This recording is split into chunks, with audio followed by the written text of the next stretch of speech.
إلى حضرة النبي محمد صلى الله عليه وسلم. ثم الفاتحة إلى أرواح الأئمة المجتهدين والعلماء العاملين ومشايخنا في الدين، أن الله يعلي درجاتهم في الجنة وينفعنا ببركاتهم وأسرارهم وأنوارهم وعلومهم ونفحاتهم في الدين والدنيا والآخرة. الفاتحة.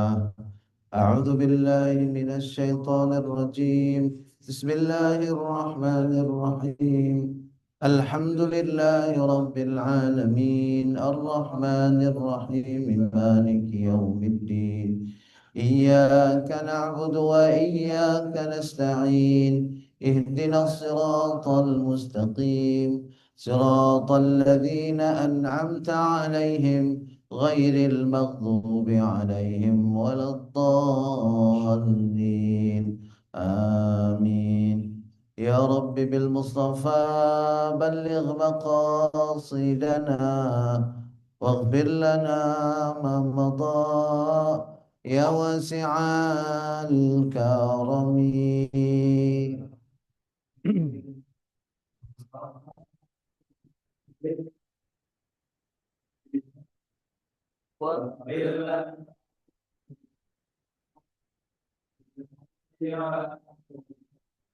سريت من حرم ليلا إلى حرمي، كما سرى البدر في داج من الظلم. يا رب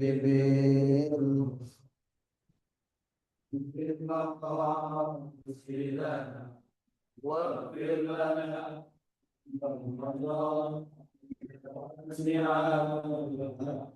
يا نفس لا تقنطي من زلة عظمت، إن الكبائر في الغفران كاللامم.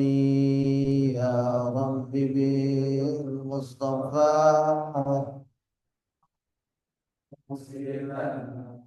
واغفر لنا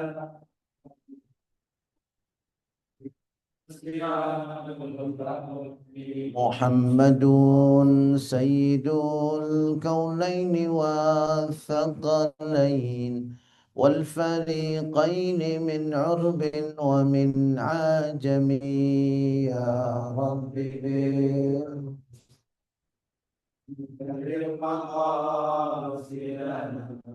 واغفر لنا ما مضى. اللهم صل وسلم وبارك عليه وعلى آله. بسم الله الرحمن الرحيم. السلام عليكم ورحمة الله وبركاته. الحمد لله. الحمد لله الذي بنعمته تتم الصالحات، والصلاة والسلام على سيد السادات سيدنا ومولانا محمد وعلى آله وصحبه أجمعين. أما بعد، قال الله سبحانه وتعالى في القرآن الكريم: أعوذ بالله من الشيطان الرجيم، بسم الله الرحمن الرحيم.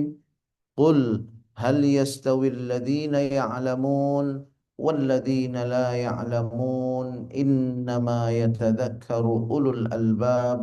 صدق الله مولانا العظيم.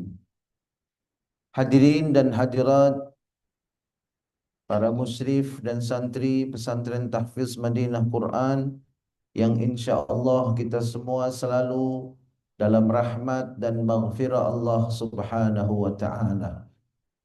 Alhamdulillah, kita bersyukur kepada Allah atas berbagai nikmat yang Allah limpah curahkan pada kita, wabil khusus nikmat iman dan nikmat Islam.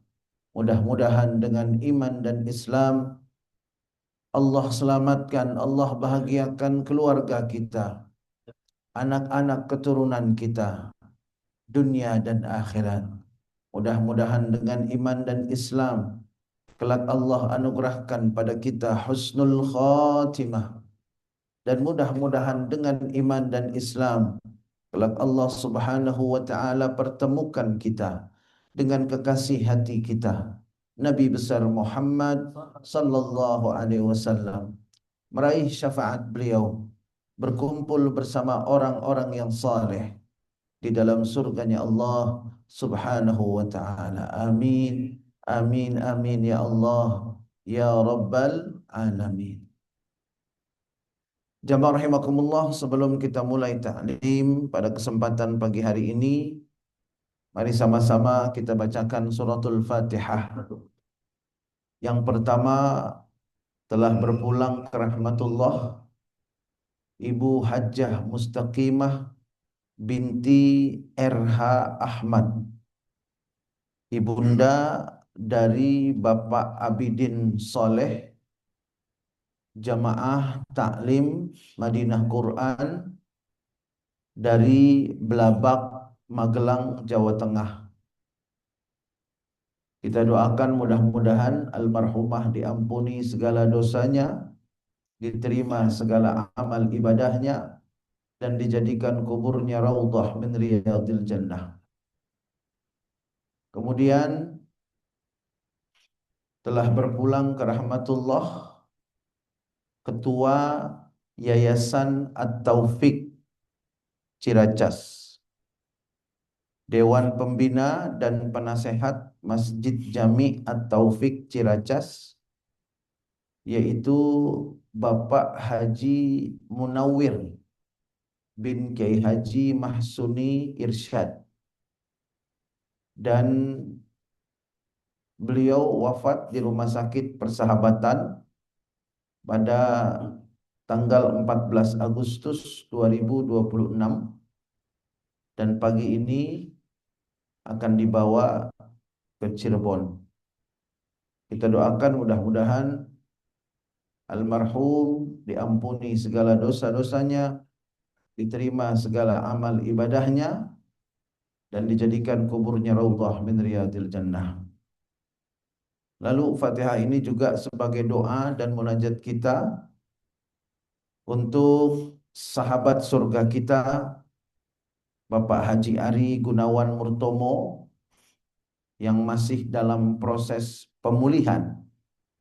Kita doakan mudah-mudahan pemulihannya berjalan dengan cepat, Allah kembalikan kesehatan dan kekuatannya, dan bisa kembali beraktivitas. Lalu kemudian Ibu Nurbaiti yang masih dalam proses pengobatan dan penyembuhan, kita doakan mudah-mudahan Allah Subhanahu wa taala sembuhkan penyakitnya, Allah Subhanahu wa taala pulihkan kesehatan dan kekuatannya. Lalu yang berikutnya adalah Ananda Latif, salah satu pengajar di Mandua, Jakarta, yang saat ini masih dalam proses penyembuhan. Kita doakan mudah-mudahan Allah Subhanahu wa taala sembuhkan penyakitnya, Allah Subhanahu wa taala pulihkan kesehatan dan kekuatannya. Dan kita yang mendoakan mudah-mudahan Allah berkahi umur kita, sehingga bertambah umur kita, bertambah istiqamah, dan terus bersemangat beribadah kepada Allah Subhanahu wa taala. Ala hadhihi niyat wa likulli niyatin salihah. Wa ila hadratin Nabi Muhammadin sallallahu alaihi wasallam. Al-Fatihah. A'udzu billahi minasy syaithanir rajim. Bismillahirrahmanirrahim. Alhamdulillahi rabbil alamin. Arrahmanir rahim. Maliki yaumiddin. Iyyaka na'budu wa iyyaka nasta'in. Ihdinas siratal mustaqim. Siratal ladzina an'amta 'alaihim ghairil maghdubi 'alaihim waladdallin. Amin. Amin amin amin ya Allah ya rabbal alamin. Jamaah sekalian, alhamdulillah dengan izin Allah kita sudah memasuki bulan Ar-Rabiul Awal. Bulan kelahirannya baginda Nabi Muhammad sallallahu alaihi wasallam. Sesungguhnya kita tidak memperingati Maulid hanya pada hari kelahirannya saja. Karena kelahiran baginda Nabi sangat layak untuk diperingati sepanjang masa, bahkan setiap saat. Karena kelahiran beliau memberikan manfaat yang luar biasa bagi kita semua, yang tidak ada bandingannya dari kelahiran orang-orang lain, termasuk kelahiran diri kita sendiri. Karena beliau lahir, maka alhamdulillah kita bisa mengenal Islam, bisa beribadah, ya. Seperti saat ini kita bisa makan yang baik-baik, bisa bicara baik-baik, punya akhlak yang baik, kemudian juga tahu kemana keluarga kita akan kita bawa, karena baginda Nabi mengajarkan tujuan hidup bagi kita. Dan banyak lagi hal lain yang tidak akan pernah bisa kita balas jasa beliau. Semoga di dunia kita tidak bisa berjumpa langsung dengan beliau. Kita sangat berharap dan berdoa kelak di hari akhirat kita bisa berjumpa dengan beliau. Bisa menatap wajah beliau, bisa mencium tangan beliau, dan seperti harapan para sahabat bisa memeluk tubuh beliau. Sallu ala Nabi Muhammad. Hadirin sekalian, untuk itu marilah sama-sama di awal taklim kita perdana di bulan Rabiul Awal kita baca kutipan dari Maulid Simtud Durar, mengambil keberkahan dan menunjukkan kegembiraan bahwa kita sudah memasuki bulan Rabiul Awal. Dulu sebelum berdirinya kerajaan Arab Saudi, seperti yang dilaporkan oleh para ulama, dan saya memiliki slide khusus mengenai sejarah peringatan Maulid. Perayaan peringatan Maulid Nabi di Mekkah dan Madinah begitu meriah dan berlangsung sejak awal bulan Rabiul Awal. Jadi begitu masuk bulan Rabiul Awal, maka kota Mekkah dan kota Madinah berubah. Ka'bah dibuka pintunya. Makam Nabi pun, kalau sekarang sudah dipagar ya, makam Nabi pun dibuka. Meskipun memang tidak bisa kita melihat makam Nabi secara langsung. Karena sudah ada beberapa lapis tembok yang mengelilingi makam Rasulullah sallallahu alaihi wasallam. Jadi kalau ada foto, ada video mengatakan bahwa itu makam Nabi, bentuknya seperti ini dan seperti itu, dipastikan itu adalah berita bohong. Karena tidak bisa kita melihat makam Nabi untuk saat ini. Ya, makam Nabi dikelilingi oleh tembok. Nah, yang biasa kita lihat itu adalah pagar yang dibuat oleh otoritas Arab Saudi, di mana pagar itu ada di lokasi rumahnya Nabi Muhammad sallallahu alaihi wasallam di kota suci Madinah Al-Munawwarah. Peringatannya sangat luar biasa sehingga masyarakat di sana pun memperingatinya seperti kita memperingati pada hari ini. Ba'da salat maghrib, Syarif Hussein yang merupakan penguasa Makkah dan Madinah, karena di waktu itu yang boleh memegang Makkah Madinah itu hanya keturunan Nabi.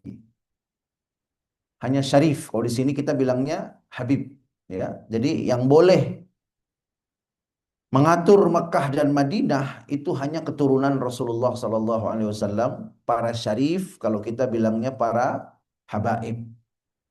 Jadi para habaib inilah yang hanya boleh memegang Mekah dan Madinah. Sehingga kalau sudah sampai hari kelahiran Nabi, ba'da salat maghrib, semua jamaah Masjidil Haram dibawa oleh Syarif Hussein waktu itu untuk kemudian berkumpul di sekitar rumah tempat kelahiran Nabi Muhammad sallallahu alaihi wasallam. Dan saat ini rumah itu berada di antara Marwah dan berada di antara Jabal Qubais. Bagi yang pernah umroh atau haji, saya yakin sudah pernah ke sana.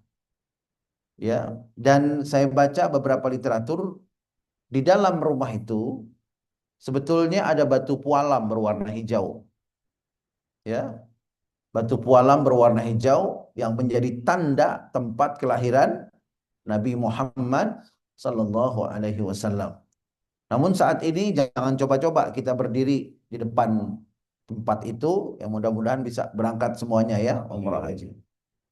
Jangan coba-coba berdiri di tempat itu sekarang karena otoritas Arab Saudi sudah menempatkan petugas-petugas, bahkan kalau sekarang sudah tentara semuanya dan sudah dipagar sangat jauh, jadi kita hanya bisa dari jauh, dan kalau kita angkat tangan ke arah situ pasti diusir dan dibilang kalau doa menghadap ke arah kiblat begitu ya. Nah, saya biasanya kalau membawa rombongan haji atau umroh, ketika ada kesempatan selalu membaca maulid walaupun singkat di depan tempat kelahiran Nabi Muhammad sallallahu alaihi wasallam. Dan sekali lagi saya sampaikan, saya pesan kepada masjid, musalla, majlis taklim, panitia maulid, ya. Jangan pernah berkata maulid kecil-kecilan. Walaupun hidangan sederhana, undangannya sedikit, bilang saja peringatan Maulid Nabi Muhammad sallallahu alaihi wasallam. Karena siapapun yang memperingati kelahiran baginda Nabi, maka peringatan itu tidak pernah menjadi kecil.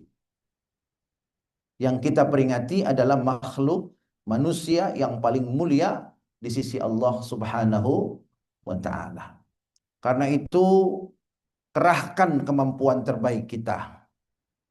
Infakkan harta terbaik kita untuk mensyiarkan peringatan-peringatan Maulid Nabi Muhammad sallallahu alaihi wasallam dengan satu niat, karena begitu cintanya kita kepada Nabi Muhammad sallallahu alaihi wasallam. Dan cinta yang besar kepada Nabi itu jadi modal kita untuk nanti di surga bertemu dan berkumpul dengan Nabi Muhammad sallallahu alaihi wasallam. Karena ada sahabat yang kalaupun dia masuk surga, kalau nggak bertemu Nabi tetap sedih begitu. Dan Allah melarang ada orang sedih di surga, itu nggak boleh. Kalau di dunia kadang sedih, kadang senang kan begitu. Tapi kalau di surga itu Allah larang, nggak boleh ada orang di surga sedih. Apa maunya digobul sama Allah. Seperti bapak sama anak, kamu kenapa sedih? Anak saya nggak ada, nggak dimasukin surga anaknya karena doa bapaknya. Sebaliknya begitu. Kamu kenapa sedih? Bapak saya nggak ada. Di mana bapakmu? Tuh di neraka tuh. Lagi digoreng ya. Lagi diapain? Lagi digoreng. Dibolak-balik, bolak-balik. Gitu. Sedih. Terus supaya kamu girang gimana? Aku pengen dia masuk surga. Masuk surga tuh karena doa anaknya. Jadi nggak boleh di mana di surga itu ada yang kekurangan, nggak boleh. Semuanya sehat, nggak ada yang sakit. Makanya hadirin sekalian, cinta kepada Nabi yang betul-betul cinta, yang betul-betul meluap, itu modal kita untuk bisa berjumpa dengan Nabi di dalam surga. Ya, almar'u ma'aman ahabba, kata Nabi.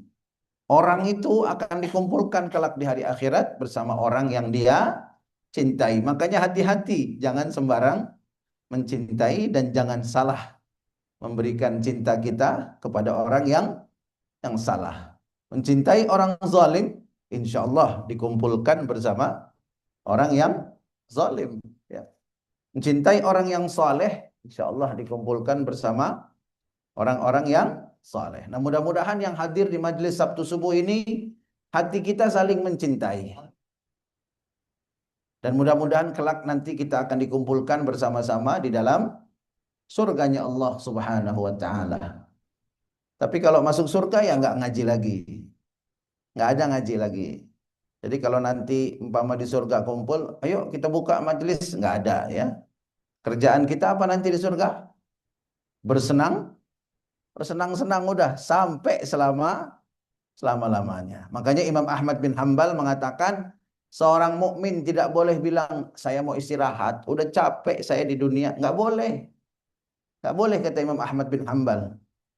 Kata Imam Ahmad bin Hambal seorang mukmin boleh bilang bahwa saya mau istirahat kalau kakinya sudah menginjak tanah surga. Nah, itulah saat kita betul-betul istirahat. Sedangkan orang yang masuk ke neraka nggak ada istirahatnya itu. Di dunia capek, di neraka juga nggak ada istirahatnya. Hanya orang-orang mukmin yang di dunianya pingin betul masuk surga, itulah mereka yang akan nanti betul-betul beristirahat. Dan supaya kita bisa beristirahat, modal yang paling utama adalah cinta kepada baginda Nabi Muhammad. Karena hadirin amal kita nggak bisa menyamai amal Nabi Muhammad sallallahu alaihi wasallam. Sehingga mustahil surga kita selevel dengan surga Nabi, betul? Mustahil itu, mustahil. Nabi sholat tahajud hatta tawarramat qadamah. Sholat tahajudnya Nabi sampai kaki beliau bengkak. Bapak-bapak, ibu-ibu pernah sholat tahajud kakinya sampai bengkak? Yang ada sholat tahajud kakinya lagi bengkak, itu ada. Bener nggak? Ada nggak? Iya, bengkak karena asam uratnya 13 begitu. Itu ada tuh. Tahajud lagi bengkak kakinya. Tapi kalau Nabi kakinya sehat hatta tawarramat qadama sampai menjadi gimana kita mau nyaingin Nabi hadirin dalam amal. Makanya sahabat ada yang sedih betul karena amal saya jauh dari amalmu ya Rasulullah. Tapi saya nggak mau di surga itu nggak ketemu sama kamu ya Rasulullah begitu. Akhirnya Nabi bilang almar'u ma'aman ahab. Orang akan dikumpulkan oleh Allah di dalam surga bersama orang yang dicintainya. Nah, mudah-mudahan dengan hadirnya kita di majlis ini, kecintaan kita kepada baginda Nabi semakin meluap. Dan kita ungkapkan dalam bentuk amal kita sehari-hari. Mengikuti sunnah-sunnahnya, mengikuti akhlak Rasulullah SAW. Dan setiap ada peringatan maulid, kita berikan yang terbaik untuk peringatan maulid Nabi Muhammad SAW. Sallu ala Nabi Muhammad. Hadirin, kita baca cuplikan dari Maulid Simtud Durar dan setelah itu kita akan masuk pada pembahasan hadis dan terakhir saya akan tambahkan mudah-mudahan bermanfaat sedikit penjelasan mengenai salat sunnah isyraq. Allahumma salli wa sallim wa barik alaihi wa ala alihi. Ya Rabbi salli ala Muhammad. Ya Rabbi salli alaihi wa sallim.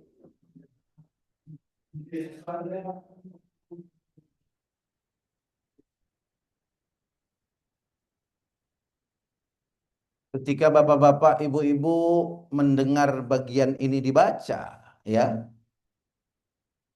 usahakan ada getaran di dalam hati kita karena saking cintanya dan rindunya kita kepada baginda Nabi Muhammad. Jadi jangan kosong. Jadi begitu, ya Rabbi salli ala Muhammad. Nah, mendengar Muhammad itu, nama Nabi Muhammad, usahakan hati kita bergetar, ya. Makanya jangan tidur. Kalau berangkat maulid, doa dari rumah, ya Allah, jangan sampai mata ini berat, mau tidur, jangan. Ya, jangan sampai. Saya doain mudah-mudahan segar semuanya kalau maulid. Ya, karena kita nggak ngerti apa yang dibaca. Udah gitu 30 menit lagi. Suaranya enak, pakai gendang. Masjidnya pakai AC. Enaknya ngapain tuh? Nah, itu dia. Jangan sampai lagi baca maulid melenggut semuanya. Ya. Nah, sekarang Gimana supaya nggak melenggut? Ya begitu. Begitu kita baca ya Rabbi Salli, itu hadirkan. Wah, ini saya sedang mengungkapkan kecintaan kepada baginda Nabi Muhammad. Dan nanti ada tiga doa ya dalam Maulid Simtud Duror, itu ada tiga doa. Wajma' minasyam lima tafarraq, kemudian waslih wasahil maqad ta'awwaq, waftah minal khairi kulla mughlaq. Artinya wajma' minasyam lima tafarraq, kumpulkan seluruh urusanku yang terpisah-pisah dan tercerai-berai. Kemudian waslih wasahil maqad ta'awwaq, perbaiki dan mudahkan semua urusanku yang masih ada hambatan dan halangan. Waftah minal khairi kulla mughlaq, dan bukalah semua pintu kebaikan yang masih tertutup. Sayang kalau kita tidur, betul? Hadirin, nikmatnya doa bersama, ya, doa bareng-bareng begini nikmatnya. Barangkali kita banyak dosa, jadi sinyalnya lemah ke atas. Kayak HP begitu, ya. Tapi ada satu di antara kita, satu aja di antara kita, orang yang saleh di mata Allah, ya, yang sinyalnya kenceng ke Allah. Nah, gara-gara dia tuh kita doa amin, sinyal kita nggak nyampe, tapi sinyal dia sampai kepada Allah. Semua doa kita akan dijabah oleh Allah. Nah, itu bagusnya kita doa berjamaah ya. Dan juga boleh doa masing-masing, tapi itulah keutamaan doa kita bersama-sama. Nah, nanti pada saat doa ini ya itu kita angkat tangan dan ucapkan amin dalam hati ya, sambil menjawab apa yang dibaca oleh al-munsyid atau tim hadrah. Ya Rabbi salli ala Muhammad asrafi badrin fil kauni ashraq. Salli ala Muhammad. يا رب صل على محمد أكرم داع يدعو إلى الحق.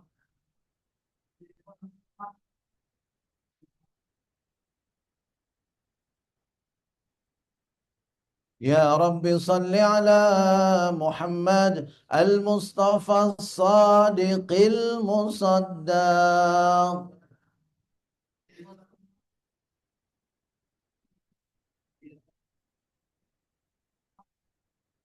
يا رب صل على محمد أحلى الورى منطقا وأصداق.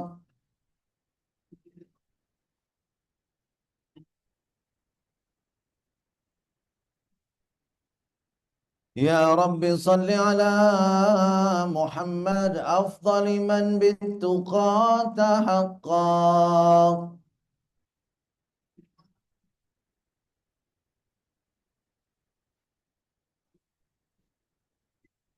يا رب صل على محمد من بالسخاء والوفاء تخلق.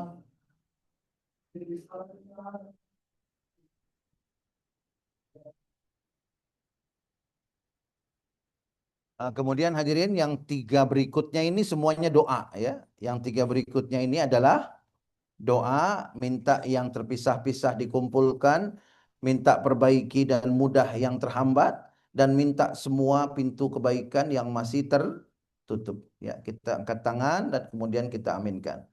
Ya Rabbi salli ala Muhammad wajma' minasyamli ma tafarraq.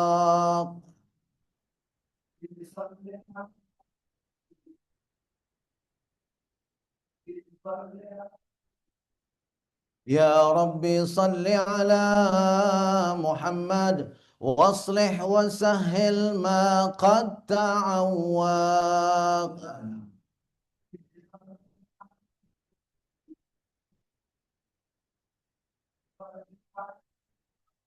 يا ربي صل على محمد وافتح من الخير كل مغلق.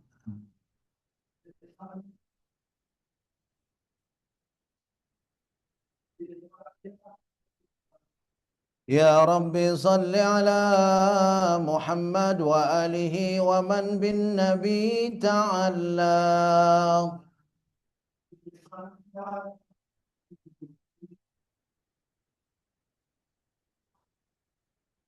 Ya Rabbi salli ala Muhammad wa alihi wa man lil habibi ya'sha.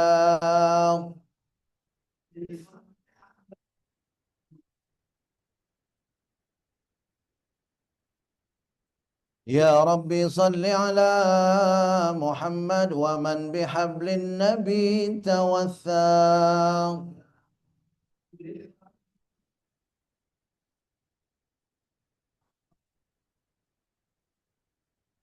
Ya Rabbi salli ala Muhammad. Ya Rabbi salli alaihi wa sallim. Ya Rabbi salli ala. Ya Rabbi salli alaihi. Allahumma salli wa sallim wa barik alaihi wa ala alihi. Sallu ala Nabi Muhammad. Mudah-mudahan hadirin sekalian, hati antum saat ini dipenuhi cinta kepada baginda Nabi. Hati kita saat ini dipenuhi kerinduan kepada Nabi yang tidak pernah padam sampai akhir hayat kita. Dan mudah-mudahan kecintaan dan kerinduan yang besar kepada baginda Nabi bisa kita tumbuhkan dalam hati anak, keturunan, dan keluarga kita. Amin ya Rabbal Alamin. Sallu ala Nabi Muhammad. Hadirin sekalian, kita lanjutkan pembahasan hadis yang pada Sabtu lalu sudah sampai di akhir kitab Mawaqitis Salah yang merujuk kepada kitab Fathul Bari Syarah Sahih Al-Bukhari, di mana hadis kita yang terakhir membicarakan tentang babus samari ma'ad dhaifi wal ahli. Babus samari ma'ad dhaifi wal ahli. Samar itu artinya ngobrol. Ya, samar ngobrol. Berarti kalau bahasa Arabnya ngobrol-ngobrol apa? Samar-samar. Itu kalau ngobrolnya ngalor ngidul, jadinya samar-samar ya. Tapi bahasa Arabnya samar. Samar itu ngobrol ba'da isya, ba'da salat isya. Itu namanya samar. Ya, bahasa Arab memang lengkap ini. Kan kemarin itu saya kasih tahu bahwa ada bahasa Arabnya yang ini nih. Yang di bawah bibir ini, bibir bawah, bawahnya. Kalau bahasa Indonesianya apa? Buya, legokan. Lah, legokan mah lain. Bukan legokan. Nggak ada kan bahasa Arab kita ya? Nggak ada. Bahasa Arabnya ada. Anfaqah namanya. Ini anfaqah namanya. Ada tuh. Ngobrol habis isya. Kalau kita kan ngobrol aja ya. Nah, tapi kalau di bahasa Arab ada samar namanya. As-samaru ya. Samarun gitu. As-samaru itu artinya adalah ngobrol ba'da salat isya. Nah, ngobrol ba'da salat isya itu ada hukum khusus. Kalau tidak ada kepentingan dan kemudian membuat seseorang kesiangan salat subuh, maka ngobrol ba'da isya itu makruh. Ngobrol ba'da subuh makruh. Kita sudah ba'da isya itu makruh. Kita sudah bahas ya. Ini ada di dalam kitab Fathul Bari Syarah Sahih. Tapi kalau ngobrol ba'da isya ada kepentingan, seperti yang dicontohkan oleh Sayyidina Abu Bakar As-Siddiq dan Rasulullah bersama-sama dengan sahabat yang lain, maka tidak makruh. Yang makruh kalau ngobrolnya nggak ada tujuan, ngalor ngidul, kemudian sampai nanti subuhnya siangan. Ada nggak yang begitu? Di sini, di sini ada nggak? Saya nggak nanya yang di luar. Di sini ada apa nggak? Nggak ada. Insya. Jadi boleh nggak ngobrol ba'da isya? Boleh, apalagi panitia maulid nggak apa-apa. Ngobrol ba'da isya, kumpul di masjid, rapat, musyawarah, ya. Jangan lupa apanya? Kopinya keluarin, begitu. Mulai dari rapat ya, mulai dari rapat tuh kopinya kita keluarin, gorengannya kita kasih, betul? Kalau bisa buah-buahannya, begitu. Terus habis rapat makan nasi, rapat masa kebuli, hebat amat. Ntar giliran maulidnya nasi goreng lagi. Terbalik ya, rapatnya nasi apa? Ya nasi goreng lah begitu ya. Atau Indomie kayak. Hadirin, nah di sini kita ambil cuplikan terakhir. Setelah itu saya akan sampaikan mengenai salat sunnah isyraq. Mudah-mudahan banyak manfaatnya.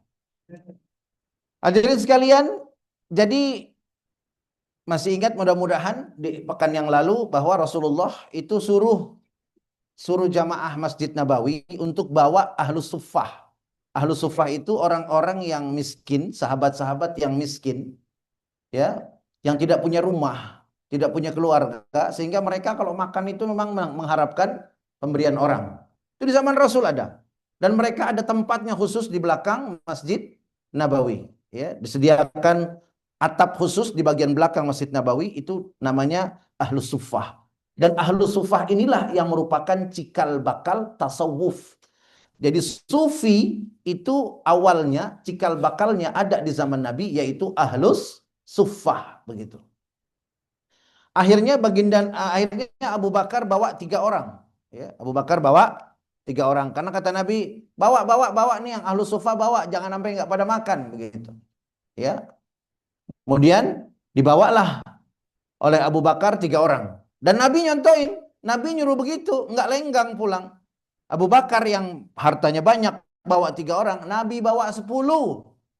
Nabi bawa 10. Bahkan Sayyidina Anas bin Malik meriwayatkan bahwa baginda Nabi itu tiap hari memberi makan nggak kurang dari 350 orang sahabatnya yang kekurangan. 350 orang setiap hari. Dan itu bukan dari uang Baitul Mal, bukan dari uang negara, tapi langsung dari kantong baginda Nabi sendiri. Makanya yang suka ngasih makan orang, insya Allah nanti kumpul sama Nabi di akhirat. Dan dalam Al-Quran dijamin oleh Allah. Dalam Quran dijamin, orang yang suka memberi makan orang lain, maka insya Allah dia akan jadi orang paling tenang pada saat yaumul hisab. Pada saat apapun kejadian di hari akhirat, dia akan menjadi orang yang paling tenang. Karena keamanannya dijamin oleh Allah subhanahu wa ta'ala. Itu orang yang suka ngasih makan orang lain. Ada orang butuh, Pak, mampir dulu Pak sini Pak, sebentar, Pak, sebentar. Spontan masuk ke dalam deh. Mah, kenapa? Ada nasi nggak? Nasi, Bapak baru makan. Diet Pak, udah badan udah begitu. Bentar dulu Neng, jangan ngomong panjang dulu. Kenapa? Emang kenapa? Nasi bukan buat abang, ini buat siapa Neng? Buat siapa Bang? Itu ada orang depan, kesian banget, kuyuk banget kelihatannya. Ya. Kelihatannya Bapak? Kuyuk kelihatan, tahu kuyuk? Iya, udah loyo, udah kuyuk deh. Terus lauknya apa nih? Ini mama masak daging gepuk, ada berapa potong lagi ya? Ya ada bangsa 7 potong lagi mah. Udah 2, kasih dia 2. Buat siapa? Tuh depan lo lihat no. Oh iya, lakinya ngaji, istrinya ngaji, dua-duanya semangat. Cakep nggak tuh? Masya Allah, dibungkus deh. Akhirnya ada nggak Pak? Akhirnya Pak? Nggak ada. Ini mama bikinin deh apa namanya teh manis bentar, bikin, bungkusin, kasih. Tuh, itu orang yang seneng ngasih si makan. Nah, jangan ada orang lewat kuyuk, salah sendiri, kenapa nggak sekolah? Jadi begitu nasibnya tuh. Cuma salah ya, nggak boleh begitu. Sallu ala Nabi Muhammad. Kemudian hadis sekalian, ini terjadi setelah sholat Isya. Nah, tadi ada samar ya, makruh ya. Tapi ini ternyata seperti itu dilakukan oleh Sayyidina Abu Bakar dan atas contoh dari Rasulullah sallallahu alaihi wasallam. Kemudian hadirin sekalian, yang terjadi di rumah Abu Bakar ini adalah sesuatu yang aneh ya. Abu Bakar kasih makan. Lalu kemudian hadirin sekalian, Abu Bakar ngelihat nih, fanazara ilaiha Abu Bakrin fa idza huwa kama hiya au aktsaru minha. Makanan yang dihidangkan oleh Abu Bakar buat tamunya tadi enggak kurang-kurang. Enggak kurang-kurang. Kok segini-segini juga? Bahkan kayaknya lebih banyak nih. Nah, begitu. Ya. Kok lebih banyak? Terus faqala limra'atihi, Sayyidina Abu Bakar tanya kepada istrinya. Ya ukhta Bani Firas. Wahai keturunan Bani Firas, maksudnya istrinya nih, memuliakan ya begitu. Makanya kita kalau manggil istri, panggil dengan panggilan yang memuliakan. Jangan ini topok dekil begitu misalkan. Dosa itu orang begitu? Dosa enggak? Dosa enggak? Dosa. Kalau istri dipanggil topok dekil, yang manggilnya apa? Kayak setan dekil, kan begitu. Jaga nih omongan kita ke istri. Yang ngaji sama Buya insya Allah tambah mesra sama istrinya. Yang ngaji sama Buya insya Allah istrinya tambah mesra ke suami. Jadi nikmat kita hidup dunia. Dan lihat, Abu Bakar nyontoh Nabi, ya ukhta Bani Firas. Tuh dipanggil ya. Wahai istriku, wahai wanita keturunan Bani Firas. Wah, senang dia kan? Terus istrinya jawabnya apa? Ya salam, luar biasa. Hadirin, contoh nih hadirin. Siap contoh. Siap contoh. Semuanya dong jawab. Siap contoh. Nah, begitu. Pulang nih, coba praktekin langsung sama istri. Ketemu istri, panggil yang membuat dia gembira ya. Wahai istriku yang wajahnya seperti bulan purnama. Kata bininya, Pak, kesambet di mana? Tumben mesraan begitu. Biasanya, ah, udah bener kata kesambet ya. Apa jawaban istri Abu Bakar? La wa qurrati aini. Ya salam. Ya. Nggak ada apa-apa. Wahai suamiku, penyejuk kedua bola mataku. Ya Allah. Oh, nyes nggak tuh kira-kira? Nyes apa enggak? Oh, luar biasa. Padahal lakinya lagi sakit mata. Ya. Tapi dibilangnya penyejuk kedua bola. Ya Allah. Itu dari sini aja kita dapat pelajaran, hadirin.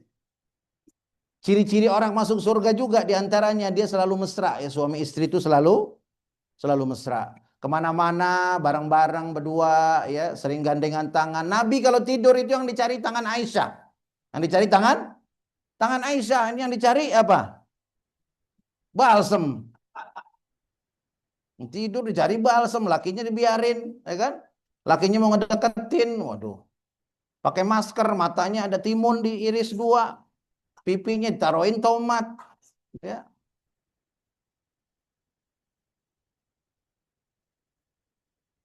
Kemudian hadirin sekalian, fa'akala minha Abu Bakar. Jadi la wa qurrati aini. Tidak wahai suamiku sang penyejuk kedua bola mataku. Kata istrinya, lahiyal ana aktsaru minha qabla dzalika bi thalath marrat. Suamiku, aku heran, tadi makanan yang aku kasih itu cuma segini. Sekarang kok jadi 3 kali lipat banyaknya. Tuh, berkahnya kita ikhlas dalam memberi makan. Nah, mudah-mudahan hadirin hadis yang sangat bagus ini mudah-mudahan bisa menjadi tuntunan kita bahwa kalau ingin kehidupan kita berkah, maka kita ini harus rajin berinfak dalam bentuk makanan. Di samping berinfak dalam bentuk uang, ya.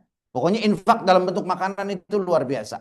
Dan dalam Quran disebutkan orang-orang yang gemar memberi makan itu namanya al-abrar, khusus al-abrar. Ini saya ulang-ulang supaya kita ini ada target bahwa hidup saya, istri saya, anak-anak saya harus jadikan orang yang masuk dalam kategori al-abrar. Pergi kemana-mana, mak mampir dulu mak, kemana? Ke warteg, ke rumah makan Padang, ke resto dan lain sebagainya. Bungkus 5 bungkus mah, ayo bungkus buat siapa pak? Kan kita udah makan. Kalau nanti ada orang di jalan kita lihat kelaparan kehausan, kita bagi buat dia. Cakep nggak begitu? Cakep apa enggak? Siap ngamalin? Siap ngamalin? Jangan cakep-cakep aja tapi nggak diamalin nih. Siap ngamalin? Insya Allah. Hadirin, terakhir salat sunnah isyraq. Kenapa di majelis ini setiap ta'lim selalu salat sunnah isyraq? Hadirin sekalian, salat sunnah isyraq secara singkat karena waktu, hukumnya adalah sunnah. Ya, hukumnya sunnah, dan dalam hadis riwayat Imam At-Tirmidzi, salat sunnah isyraq itu menjadi penting karena pahalanya besar, yaitu barang siapa yang salat subuh berjamaah, kemudian hadirin sekalian duduk dia di tempat salat subuhnya, lalu kemudian dia berzikir sampai dengan waktu isyraq. Dan waktu isyraq itu jangan salah, waktu isyraq itu adalah waktu awal salat duha. Awal salat duha. Jadi kalau salat duha itu awal waktunya adalah wadduha, artinya ketika matahari terbit sudah naik sepenggalahan, qadra rumhin, setinggi tombak, begitu. Kalau kita sekarang nggak ngerti setinggi tombak semana kan begitu. Nah makanya kalau sekarang diganti bukan qadra rumhin tapi rub'u sa'ah, 1/4 jam dari waktu terbit matahari. Itu waktu sholat isyraq. Jadi 15 menit setelah terbitnya matahari, 15 menit itu waktu sholat isyraq. Dan itu adalah awal sholat duha. awal waktu sholat duha. Kemudian dia sholat sunnah 2 rakaat. Kemudian pahalanya kata Nabi seperti pahala orang yang haji dan umroh. Hajinya mabrur, umrohnya diterima, sempurna, sempurna, sempurna 3 kali. Jadi kalau bapak-bapak, ibu-ibu ngamalin sholat sunnah isyraq ini, ya, bapak-bapak, ibu-ibu dapat pahala seperti orang haji walaupun nggak berangkat haji, dapat pahala umroh walaupun tidak berangkat umroh. Tapi bukan menggugurkan kewajiban ya, pahalanya. Jadi jangan sampai dari mana Pak? Bis haji begitu. Haji di mana ya? Di sono Bungur gitu. Haji kok ke Bungur? Ya makanya mama ngaji lah sama hadir itu. Salah itu ya. Salah. Memang pahalanya sama tapi tidak menggugurkan kewajiban. Ya. Nah, pertanyaannya, kalau yang sholat subuh di sini berjamaah, kemudian nunggu sampai isyraq ikut ngaji nih. Kemudian habis itu sholat isyraq. Nah, itu dapat pahala seperti haji dan umrah. Pertanyaannya, Buya, saya sholat di musola dekat rumah, sebab kalau sholat di sini nggak keburu gitu. Atau sholat di masjid dekat rumah, kalau sholat di sini nggak keburu. Gitu hadirin ya. Gimana itu? Nah, gitu. Atau saya sholatnya di rumah karena perempuan begitu ya, karena perempuan. Hadirin, nomor 1 kuncinya yang penting tahu ini hadis. Nomor 2 kuncinya yang kedua, kita pengen dapat pahala haji dan umroh. Jadi kita niat sholat isyraq itu supaya kita dapat pahala haji dan umroh. Nah ini ada 2 pendapat. Ada yang mengatakan harus persis syaratnya seperti itu. Harus sholat jamaah, harus nggak bergeser dari tempat sholat subuhnya. Ya, ada yang persis seperti itu. Kalau persis seperti itu, maka sholat isyraq itu nggak sia-sia juga. Tetap dapat pahala sholat sunnah. Tapi kemudian ada pendapat kedua yang mengatakan nggak harus seperti itu. Kalau misalkan ada yang sholat subuhnya berjamaah umpamanya di masjid, atau sholat subuh dia tepat waktu di rumah, nggak bisa berjamaah karena wanita gitu ya. Tapi dia pengen dapat pahala haji dan umroh karena melaksanakan sholat isyraq. Pendapat yang kedua tetap dapat pahala sholat isyraqnya itu haji dan umroh. Bagaimana kalau pindah masjid Buya? Pindah masjid nggak masalah. Tetap insya Allah dapat pahala haji dan umroh menurut pendapat yang kedua. Asalkan tidak mampir dari masjid nih, umpama dekat rumah, ya kan? Terus pulang dulu ngambil motor misalkan. Terus langsung ke sini, begitu ya. Kalau pendapat yang kedua itu dianggap tidak berpindah tempat karena dari masjid ke masjid, tetap di masjid begitu, maksudnya nggak pindah, masjidnya nggak pindah. Tapi kalau dari masjid ke apa? Ke warung, nah itu pindah namanya, hilang tuh begitu. Tapi kalau dari masjid kita sholat pindah ke masjid lagi, pendapat yang kedua mengatakan tetap dapat pahala haji dan umroh karena dia nggak pindah tempat dalam arti dari masjid ke masjid. Ini pendapat yang kedua dan nggak perlu diperdebatkan. Buya harus nggak boleh pindah, ya silahkan, berarti amalkan begitu ya. Tapi kalau Buya menyampaikan 2 pendapat ini, silahkan diamalkan kedua-duanya. Insya Allah kita akan mendapatkan pahala haji dan umrah. Bismillahirrahmanirrahim. Alhamdulillahirabbil alamin. Allahumma salli ala sayidina Muhammad wa ala ali sayidina Muhammad. Allahumma la tada' lana fi majlisina hadza dhanban illa ghafartah wa la 'aiban illa satartah wa la maridan illa syafaitah wa la daynan illa qadaitah wa la hajatan min hawaijid dunya wal akhirah illa qadaitaha wa yassartaha ya Allah ya rabbal alamin. Rabbana ighfir lana wa liwalidayna warhamhuma kama rabbayana shighara. Rabbana atina fid dunya hasanah wa fil akhirati hasanah wa qina adzaban nar. Wa sallallahu ala sayyidina wa maulana Muhammadin wa ala alihi wa sahbihi wa sallam. Walhamdulillahi rabbil alamin. Sebelum kafaratul majlis, saya ingin menyampaikan bahwa alhamdulillah kitab tafsir yang saya buat sudah selesai dicetak. Saya beri nama Tafsir Badruz Zain. Ya. Tafsir Badruz Zain, dan sekarang sedang terus diedit dan dicetak. Sudah selesai dicetak 1 jilid.